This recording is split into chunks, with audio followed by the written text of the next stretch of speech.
One. And we're live.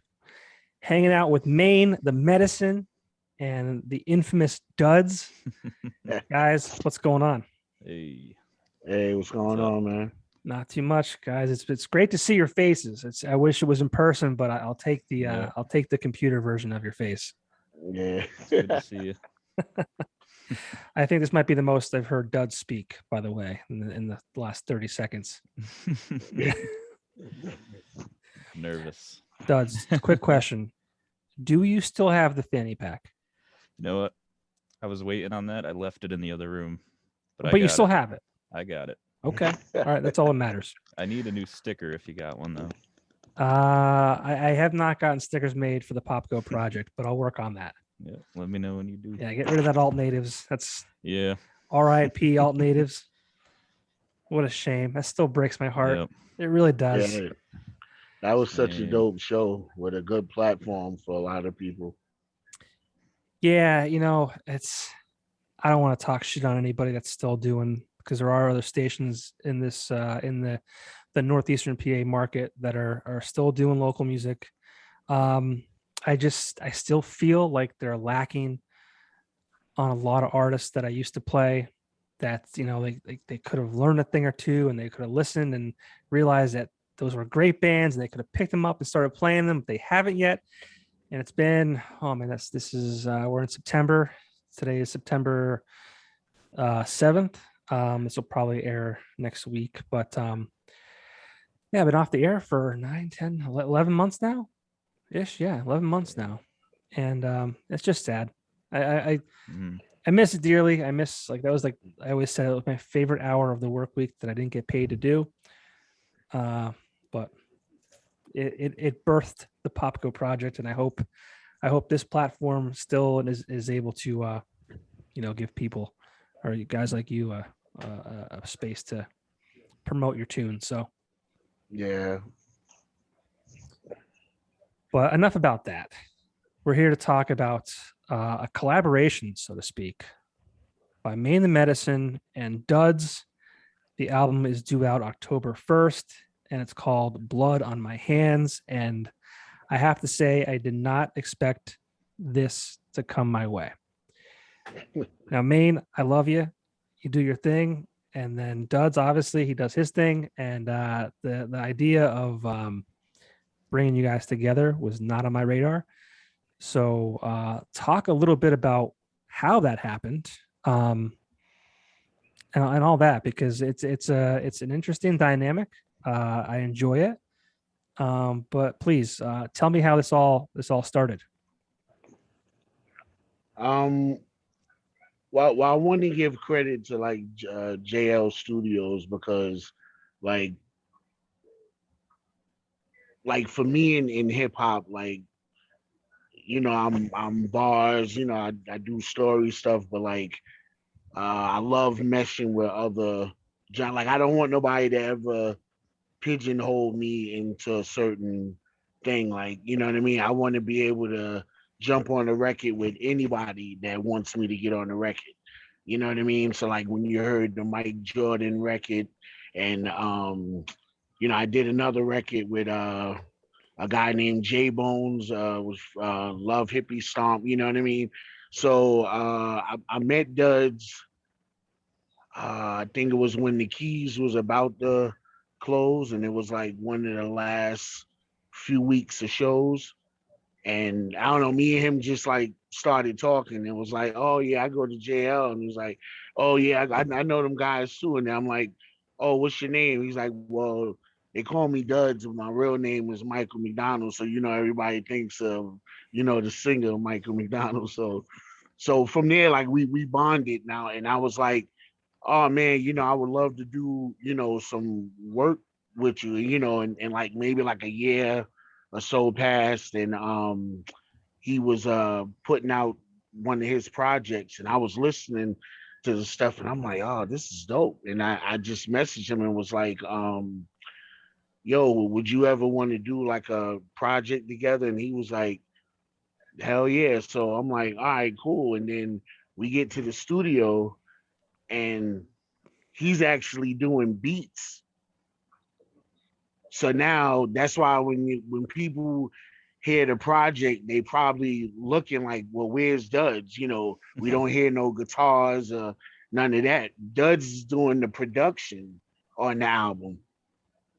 Okay, You know because what I mean? that So was wild to me because I when you sent it my way, I started listening and I'm like, where is the Duds guitar? Where is it? And I didn't hear it. That makes No perfect guitar, sense now. none at all. But who would have thought? yep. Who would have thought? Yeah. Duds, man of many talents, man. That's great. Sorry to cut you off there, but like I was listening to the album and I'm like, um, is it gonna come in now? Like when's it coming? It never came. Yeah. And the thing is, we've been working on this project. October would make pretty much a year. But like I'm the type stuff like this, I like to keep on the hush. So the only people that was had kind of knew was like people that's involved, you know, on the project, like Lucas Hex and like Lambo Low and just like, you know, just Jay and them from the studio. And then later on I let you know about it and like, you know, some of the, you know, like I guess media people, you know what I mean? You know, because I knew I like I wanted it to be like a surprise when it come out and then catch people off guard, like Maine and Duds, like you know what I mean? So That's how I felt when I heard about it for sure. And I thought I heard Lucas Hex on that album too. yeah. My ears did not deceive me. Shout out to him too. He just got engaged. Yeah. Oh, Yeah, I Yeah, told him on the thing it was about time, you know. yeah, right. Yeah. It's Gia, right? Yeah. Yeah, congrats, Lucas Hex and Gia, on their recent engagement. Wish you nothing but the happiness. Marriage is a wonderful thing. Wonderful thing. Yeah. It is. Most days. Most days. Yeah. But yeah, Listen, talking. Oh, go ahead. as a husband, I'm sure you know sometimes you just gotta roll with it because at the end they always win. So Yeah. you just roll with it. You get your little, you know, little wins here and there, but they ultimately win at the end. So Yeah, I mean, even those little wins, you can't even celebrate them because it's I you gotta know. keep it down inside. Like, yes, I got that one. You can't celebrate too much because they'll bury you. They will get you. Yeah. Lucas Hex, if you don't know, now you know. But yeah, so you guys, you know, this is kind of a secret little collaboration here. And like I said, it's due out October 1st. I'm assuming it's going to be on all of the streaming platforms. So you reached out Yep. to Duds, you met Duds, just like, hey man, let's work on something together. Um, Duds, I feel like you both are keeping secrets now. I had no idea you were into the production side of things. Talk a little bit about, you know, all that kind of stuff. it's fairly new. I mean, I'm always down to do any musical project I can as long as it's something I could pull off. And I mean, this is my first hip hop attempt at hip hop writing, I guess you would call it. Um, he laid out a story for me. I started putting some tunes together that kind of fit the vibe he was describing, and I mean, he did the rest. He wrote a hell of a story, and I'm very glad to be the music behind it. That's what was super cool about it too, because it was like a story. So um, I hate comparing, you know, people's music to other people, but obviously, you know, when people hear this music, they're going to kind of probably hear the same thing. But a little bit of an Eminem vibe, definitely a Biggie vibe, a lot in that. You know, there's the segments of the songs, or not segments, the segues, or the, you know, the track that you know, they tied it to each other. It's a lot of phone calls and voicemails and things like that. And I noticed, and I don't want to give too much away, but I mean, we're talking a lot about medication and the lack of taking it. You being a different person without it. Are you trying to tell us something? No, now, well, I do take a lot of medication because I had a kidney transplant 12 years ago. So I probably take about 13 pills during the day, and then like about I think it's 9 at night. Damn. But I watch a lot of Criminal Minds and a lot of them type of shows. So I kind of always wanted to do like a concept project, and it didn't start this way. Uh, we, pretty originally we was gonna like make a different kind of song with each record, because if you listen to Dud's beats, it gives you that kind of soundtrack music to like what you would hear in like Stranger Things and all these different kind of you know kind of movies, that kind of music that play. So I did one song. We did about three songs and then realized like the songs kind of meshed together. So kind of reworked them a little just to kind of like dot the I's, cross the T's, make sure everything, you know, made sense. And then from there, the rest of the songs just started building on that. You know what I mean? So pretty much, a guy that doesn't take his uh, meds, and he blacks out and becomes like somebody else. You know what I mean? So, you know, I gotcha. And one of the songs is called uh At the Strip Club with Duds. yeah. Now, did you guys have to do any kind of like research to kind of, or did that come from a place of uh experience? No, well, I'm kidding. I had to. oh, it was funny because the name of the song came later. Like, we did the records, and like, I don't know about everybody, but sometimes when you do a record, it until you come up with a name for it, the title of it is whatever the name of the beat is. So whatever Dud's named the beat, that was what the song was titled at the time. So it could be hip hop beat 4, you know what I mean, or something like that. So we had to come up with a title, and I'm like, you know, at the strip, because pretty much he's at the strip club with me. So we just named it that. Everybody, laughed, and we agreed with that. So that's how that came up. I gotcha. It would have been a cooler story if like it was developed or like Yeah, written in your head if you were literally yeah, at the strip I club. yeah. If that story was real, I'd probably be, on the other side of divorce papers right now. So I mean, that side could be cool. I'm kidding. I don't know what that side is. I don't want to know. My wife is way too attractive for me. Way smarter than I am. I don't know what I did to deserve her. I'm not trying to get divorced anytime soon. word. It's fun to joke about though. It's jokes, people. Yeah, jokes. But I mean, you said before, like you're always kind of doing something different. You did a thing about a year ago now with Ty Soul. You were featured on the record with you said his name, Mike Jordan, which Yeah. I love that song. What's the name of that song? Never getting old. Never Getting Old. Great. Yeah. I always say, man, I listened to that song. Mike sent it my way, and it was good. I remember just it was a cool vibe. And then you came in, and I was like, holy shit, that just made a great song even better.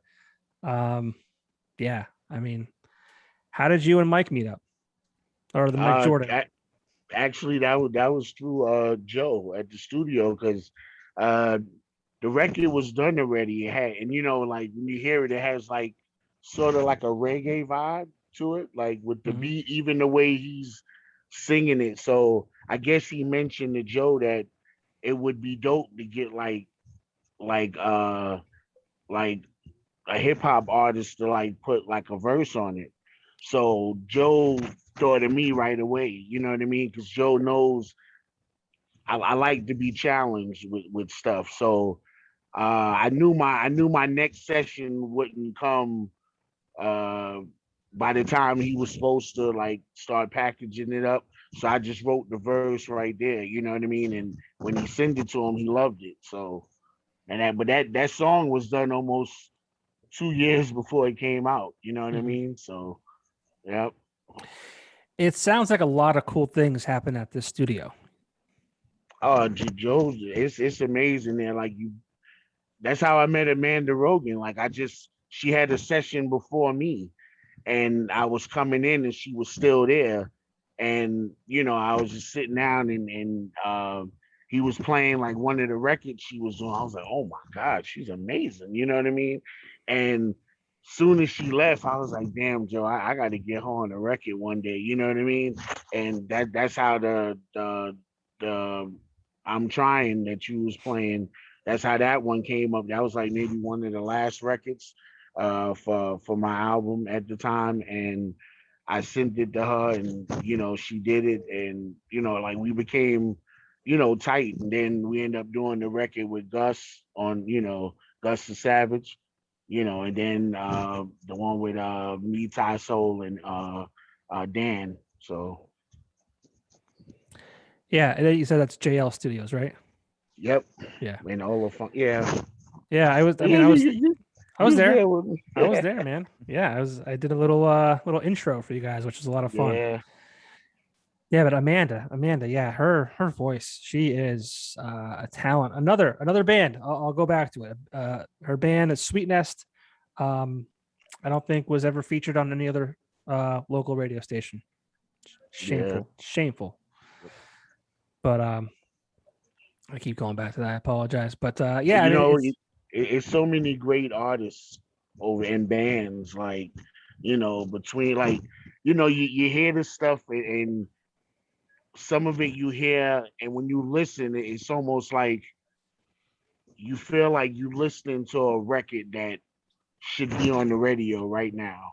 mhm. And that's how I feel about Sweetness, S Dakota, University Drive, and like Fire with Friends. Like the music, like it's just like you wonder like why none of these guys didn't get a big break yet.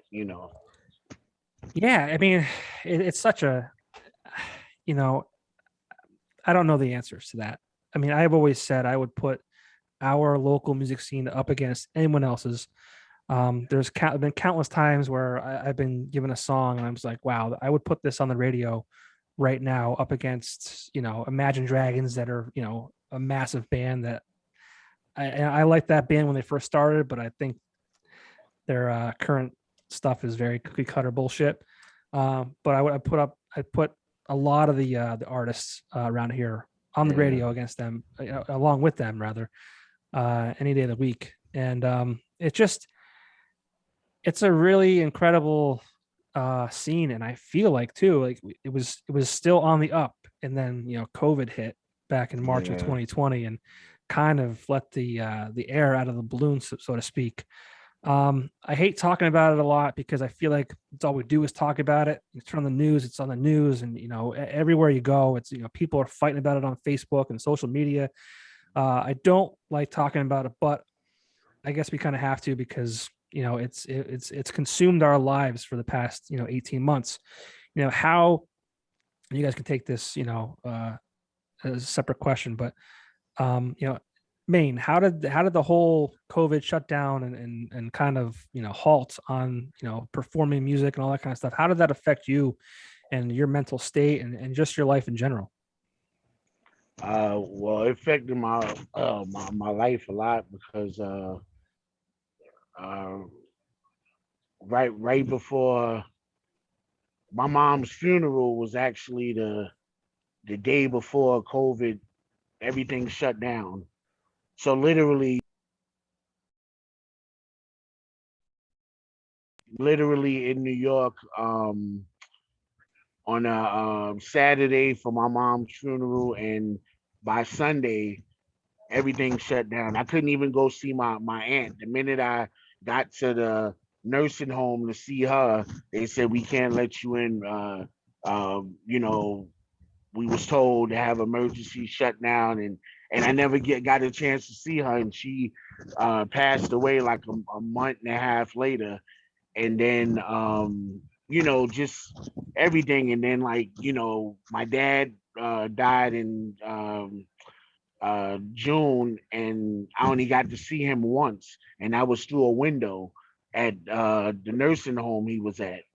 You know what I mean? Because we Damn. we wasn't able to go in, and it was a good thing his bed was next to the window, so he was able to hear me speaking. We brought the kids, and we all went there. And we were standing outside. It was like in February. You know what I mean? So, as far as that was rough because like I feel like the whole COVID year, I lost both parents pretty much, but I would say even though we hate to talk about it and there was no real shows and stuff like that, I think music is what keeps everybody together. You know what I mean? Like just working like because through COVID, me and Duds worked on a project. You know what I mean? We was going, to the studio and being being able to work on music kind of I would say helped me. You Right. know what I mean? Because I like some people kind of like maybe take a break and say it was a lot. I didn't haven't worked on that. Music is my therapy. So like I never have to fight with my wife about oh I got to go to the studio or I gotta. 'Cause I don't really go anywhere. So I either go to the studio or we have a show. Any place else I go is usually with my wife and the kids. You know what I mean or whatever. So but with studio and everything else, that's how I keep everything together. You know what I mean? And make music. That's what helps me out.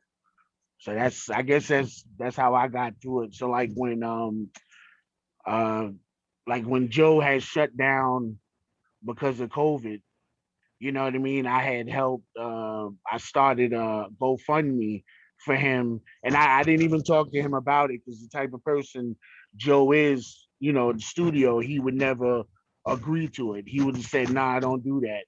But I knew he needed it. Not needed it, but I it's something I wanted to do because uh the studio was his business and everybody was helping out small businesses and stuff. And I'm like, Joe means a lot for a lot of us.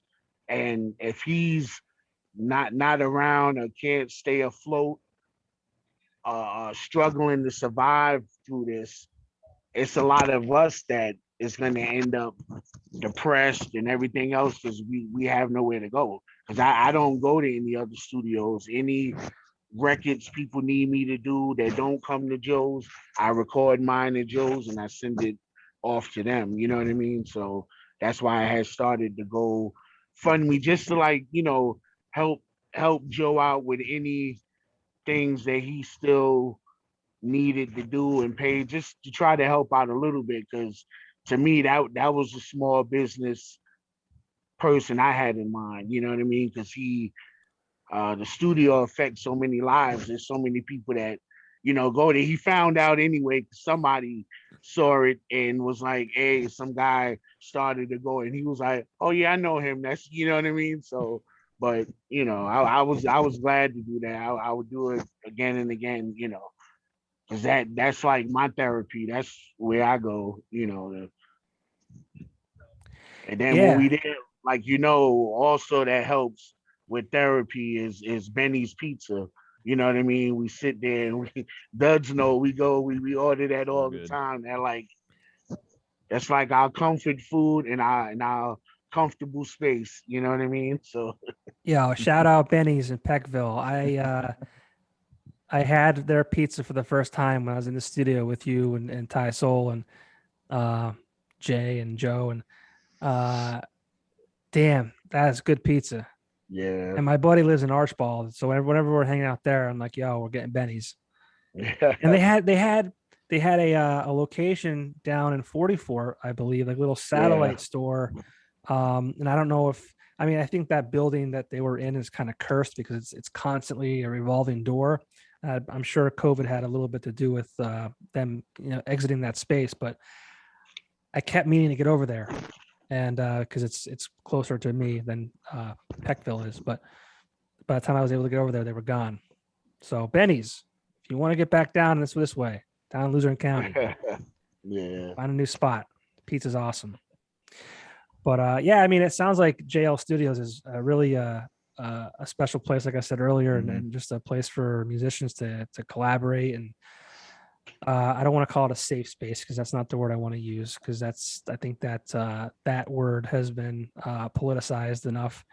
But yeah, just a comfort zone where you guys can just be part of something together. And I'm sure Joe really appreciated what you did for him. And it sounds like you guys take care of your own, which is really cool. Yeah. So DUDS, let's talk a little bit about you. I don't know how much you want to get into. I don't know the backstory. I'm sure there probably isn't one, but DUDS was a face, so to speak, or a beard in the band E57. It was brought to my attention a few months ago that DUDS was exiting the band E57. Now, was that brought on by the pandemic, and is it just did you want to focus on stuff that you're doing with Maine, or kind of talk about where you are with that? Possibly subliminally or subconsciously with the pandemic. I mean, everything changed during the pandemic. There really wasn't like any one thing that brought it to happen. It was just it felt like it was time. I felt like, at least for me, like with the band, I did everything I was going to do with the band, and just wanted to branch out. And I mean, when COVID started, I lost my job, and at that point, I was kind of at like the point in life where I'm just gonna do what I want to do, what makes me happy, and that's music. So I was thinking when COVID wasn't like when it just started, it didn't seem so serious. I was like, okay, a couple weeks, everything will be normal again, and I'll just hit the road, try to play wherever I can, record whatever I can. And I mean, almost 2 years later, it's only gotten worse. So that didn't happen. But I've been recording a ton of solo music collaborations like this one. Bands, I don't know. It would take like, I don't even know what it is, but something like very specific for me to do a band again. There's just so much that goes into it, and I don't want to say I'm controlling, but I like to control my art, if that makes sense. And that's not like anything to do with E57. We all had like a very good share of input and everything like that. So, and I'm still great friends with all the guys. Josh gave me a bunch of hot dogs a couple weeks ago. So that was pretty dope. That's pretty much it. Yeah. I mean, I think, the pandemic forced a lot of people to make a lot of, decisions, whether they wanted to or not. Hopefully for the better. I think as artists, I think you're always, kind of wanting to, expand or just try different things. And there's nothing wrong with that. So, I mean, it is what it is. And I know you released kind of an instrumental EP last year, right? Yeah, 3 of them. 3 of them. Yeah. On Spotify, on all the streaming services. Yep. I think you were one of the first artists that I played that was just instrumental on the radio. I remember I sent it to you and I asked you if you even do that, because I know it's not a radio thing, but you were super kind about it. You even said some very nice things that I still think about and appreciate very much. I said, fuck it. I mean, I'm not here to judge. I mean, music's music, right? And it's like, it needs to be shared. So that's another thing that was so great about that show. Like, there were no limitations. I was playing Maine stuff. I was playing rap, hip hop. I was playing country. I was playing instrumental, everything. So again, hate to go back to it, but goddamn shit. I I even had my father-in-law listening one time.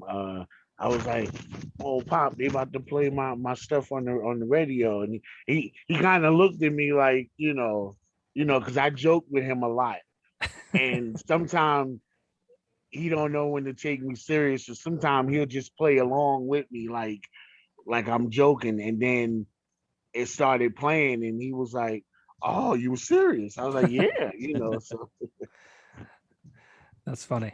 That's cool. That's cool. Yeah, I feel like that show was, to me what JL Studios is to you guys. So I totally agree with that. we'll see. We'll see what happens down the road. I don't know. yeah, but you know what, you still you still took that. Now you're giving a platform to the artists now, because now they can hear the stories behind the songs and what's going on, and like kind of sometimes you can listen to an interview and kind of like fall in love with the artist, and you might not even hear a record from them, and you'll go, "Oh, make me want to go listen to they whole project." You know what I'm saying? Yeah. So so this is just as important as that was. You know what I mean? Well, thank you. I hope so. I hope it can continue to be that for everyone. I when it happened, I was like, you know what? I need you guys more than you need me. That's how I felt, man. I was like, what am I gonna do? Like I felt like that was like, I don't want to say it was my calling by any means, because like I was never on the radio before. I'd had no professional experience with doing it. But when it was over, I'm like, what am I gonna do? Like that Yeah. was like seriously my favorite hour of the week that I didn't get paid for. Like, what do I do now? Like that was like my identity was like Popko of Alt Natives and sharing the music you guys put out. And I was like, what do I do now? Who am I? And I felt like I seriously, and to this day, I'll say the same thing. I feel like I need you guys more than you need me. Nah, I think it's both ways. You know what I mean? That's how I feel. And it's funny too, because when you did the skit for us, I mean, I'm sure this was probably in the making. Like an idea for you. You hadn't said it to us, but if you remember, I told you that voice wise and stuff, you remind me of Joe Rogan. You know what I mean? So now, like you have your, and then it's crazy because you have the dopest name. Popco. I'm gonna be on Popco tonight. You know what I mean? You don't have to like say no long thing or whatever. It's just Popco. You know what I mean? So I think that's cool right there. Well, Joe Rogan's in some hot water right now. Yeah, I heard. But everyone keeps asking me like, "Oh, your boy Joe Rogan is taking horse medicine, blah blah blah." And I haven't talked about it publicly yet. This will be the first time, and I'll say it to you guys since you brought it up. I feel like I wish Joe Rogan did not say, how he or what he took, when he got COVID, because whether he likes it to believe it or not, he's a very powerful influence. People will listen to him and they will blindly do whatever he says, right? I'm guilty. If he promotes Black Rifle Coffee, I've purchased Black Rifle Coffee. I'm actually wearing one of his shirts right now. If he told me, I'm just trying to think of examples of things that I've purchased because he was drinking a whiskey on his show with a guest, and I went out and bought the Scotch whiskey, and I don't even like Scotch that much, but I went out and bought it because he was drinking it. Now, when it comes to medicine and all that kind of stuff, I'm not going to run out and do whatever Joe Rogan does, but I feel like the media is just as guilty for spreading misinformation as he may be. So, because also people don't understand that there is ivermectin that, like for humans. Okay, there's not proof. The FDA it's not approved it as a medication for COVID, but there's ivermectin for humans, and there are also for animals. Joe Rogan didn't take the ivermectin that animals use, right? That's given to animals. But the media is not saying that. All the headlines read are, Joe Rogan takes horse dewormer ivermectin when he got COVID. Every single headline talks about that, the horse dewormer as ivermectin. They don't talk about the ivermectin for humans and the pros and cons of what that might be. I don't know. I'm not going to get into it. But the media is just as guilty for spreading the misinformation as he is, if not worse, in my opinion. Yeah. But I think Joe has to understand that, people listen to what he says. But at the same time, he's being honest. Like, he's not telling you to take it. He just said that's what he took. You know what I mean? Which he can say it because he's the one that did. It's like things now is so crazy that you say one thing and everybody want to jump down your throat and cancel you. Everything is so weird now. Yeah, it is weird. It's I mean, I took the shot. We still now don't even know a year later if we're gonna have plants growing out our arms or something. We don't know. Like, you know what I mean? Like, Yeah, I mean, I'm vaccinated. I mean, I follow the science. My wife's a pharmacist. She's far smarter than I am, and it's such a weird thing to try and navigate through, because and this tribal mentality that we all have with each other has got to stop, because it's like, you know what, Maine, if you don't believe in the vaccine, if you're not vaccinated, and I am, fuck you. Fuck you. And it's like, where did we go wrong? I know. Hey, what? I'm vaccinated, but I still wear my mask. Me and the kid, you know what I mean? So and I get the looks at me as if like people stare at us. And I'm trying to figure out like why. Like, but then I'm thinking about it. They're probably thinking maybe I'm one of the people that haven't taken. You know what I mean? Right. Who would have thought a mask could be so like defining? Yeah. It's crazy. And I just think as a society we're it's so messed up. I mean, it's funny too, because you'll see people on social media and they're doctors themselves, like they're not really, and they'll start talking shit like, oh, if you're not vaccinated, like, I don't feel sorry for you, I hope you like get sick and you die, or whatever it might be, right? But let's say that person who's saying that shit, let's say they have a mother or father or grandmother, whatever it might be, that they don't feel comfortable taking the vaccine. Now, if that person in their family got sick, I'm pretty sure they'd be singing a different tune. They wouldn't be thinking, oh, well, hey, mom or dad, you didn't get vaccinated, I hope you fucking die. Not going to happen. But how terrible is it that this is what's happening? I have a similar story because, like, my wife's a ER nurse at Geisinger, so like, when everybody was saying how fake this was, she was coming home telling me the stories, like people that didn't know they had it, and people that was dying and everything else. But I'm no names or nothing, but there's someone she knows right now was so like, they spew a lot of hate with certain stuff and sometimes, and they was completely against the vaccination and, oh, it's not real, this and that. And right now they loved one is clinging on to life because they have it, you know what I mean? And it's to each his own. I'm not gonna knock the people that didn't, because everybody has their reasons. I just don't like I don't like people that are just stand in the middle of a bunch of people and smoke and stuff like that. Like, you know what I mean? Because I just think like with the climate, I'm like, go to a corner somewhere or something. You know what I mean? But it's to each his own. Like I got it personally because I have kidney issues, blood pressure, and different things. So it was, I thought for me it was in my best interest, to get it. You know what I mean?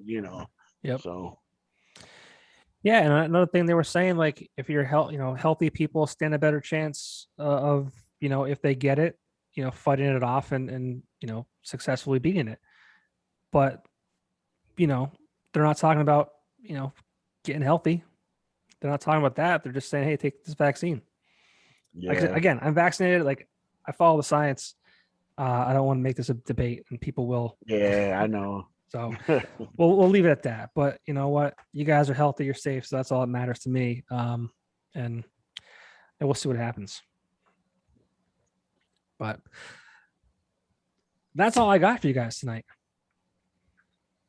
Where can people find your music coming out on October 1st? It'll be on all the platforms: Spotify, iTunes, um, it'll show up on YouTube after a while, and we're in the process now of shooting a video. You know what I mean? And then we we we was trying to figure out because that DUDS is not a man of many words, at times, but we was trying to figure out like when it's time to perform, how would we do it? Because it's it's not him playing the guitar, it's actual, tracks. So but we're working on it, like we working on it with a the band I work with Mercy, with my Yep. group Mercy Gang. So, we're gonna be because Joe actually wants us to perform at during the conference for the Steamtown Awards. Right. So that'll probably be the first time we'll, perform some of the tracks from the album. I was going to ask you if this is conducive to performing live. So that's so thanks for answering that before I even asked you, because I'd be curious.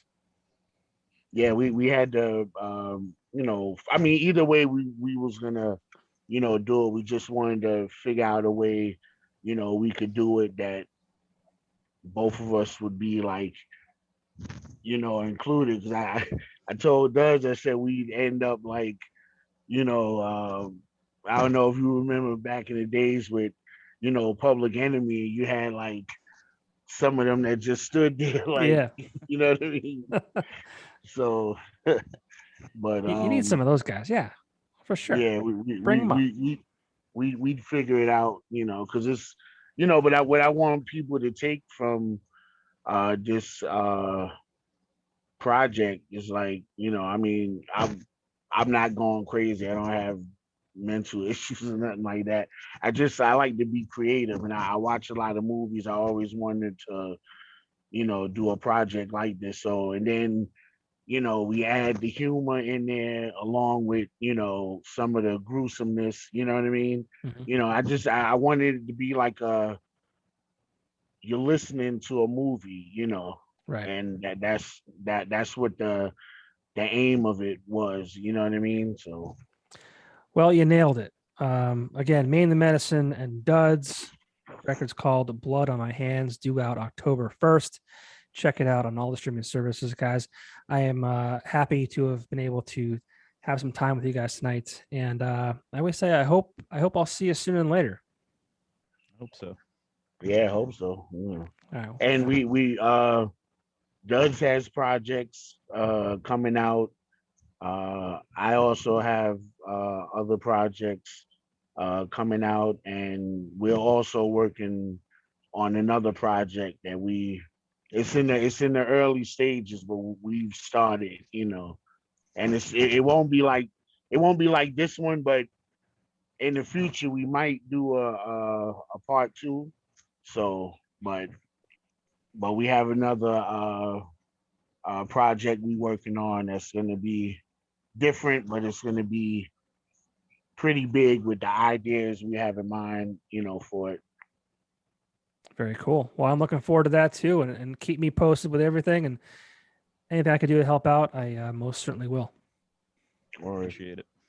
All right, guys. Well, until I see you, stay safe and stay healthy, and I'll talk to you soon. See you, Popko. all right, Thank you. thanks, Popko. Thanks, guys.